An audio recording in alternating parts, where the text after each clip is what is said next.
കശ്മീരുമായി ബന്ധപ്പെട്ട് തന്നെ 370 എടുത്തു മാറ്റുമ്പോൾ തന്നെ അതുമായി ബന്ധപ്പെട്ട രാഷ്ട്രീയ വ്യത്യാസങ്ങൾ ചില കാര്യങ്ങളൊക്കെ പ്രതിപക്ഷം ഉന്നയിച്ചിട്ടുണ്ട്. പക്ഷേ ഇപ്പോൾ ഈ സമയത്ത് അത് പ്രതികരിക്കേണ്ട സമയമല്ല. ഇപ്പോൾ ഒറ്റക്കെട്ടായി തന്നെ നേരിടേണ്ടതുണ്ട് എന്ന് തന്നെയാണ് പ്രതിപക്ഷം പറഞ്ഞിട്ടുള്ളത്. സർവകക്ഷി യോഗം വിളിക്കണം. സർവകക്ഷി യോഗം വിളിക്കാൻ പോവുകയുമാണല്ലോ.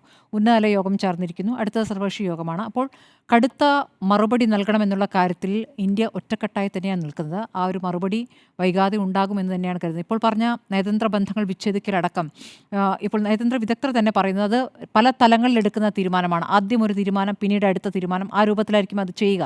ഏറ്റവും ഒടുവിലാണ് ഈ പറഞ്ഞ കുടിവെള്ളം മുട്ടിക്കുക എന്നുള്ള കടുത്ത തീരുമാനത്തിലേക്ക് ഒരു പക്ഷേ പോകുന്നത്. സിന്ധു നദീജല കരാർ റദ്ദാക്കുന്ന അടക്കമുള്ള തീരുമാനങ്ങളിലേക്ക് ഒരുപക്ഷെ അവസാനമേ പോകുന്നുണ്ടാവുള്ളൂ.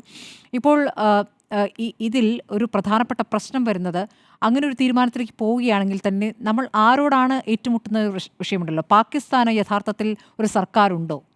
യഥാർത്ഥത്തിൽ സൈന്യം നിയോഗിച്ചിരിക്കുന്ന ജനാധിപത്യ സർക്കാർ എന്നുള്ളതാണ്. യഥാർത്ഥത്തിൽ സർക്കാരിന് അവിടെ ഒരു റോളുമില്ല എന്നുള്ളതാണ്. സൈന്യമാണ് തീരുമാനിക്കുന്നത്. ഈ സൈന്യത്തിന് ഈ പറയുന്ന റെസിസ്റ്റന്റ് ഫ്രണ്ടുമായിട്ടൊക്കെ ബന്ധമുണ്ട്. അതിൻ്റെ സൂചനകൾ ഇപ്പോൾ ഇതിനകം പുറത്തു വന്നിരിക്കുന്നു. അപ്പോൾ ഏത് ഘട്ടത്തിലാണ്, ഏത് സമയത്താണ് ഈ ആക്രമണം നടത്തുന്നതും പ്രധാനമാണ്.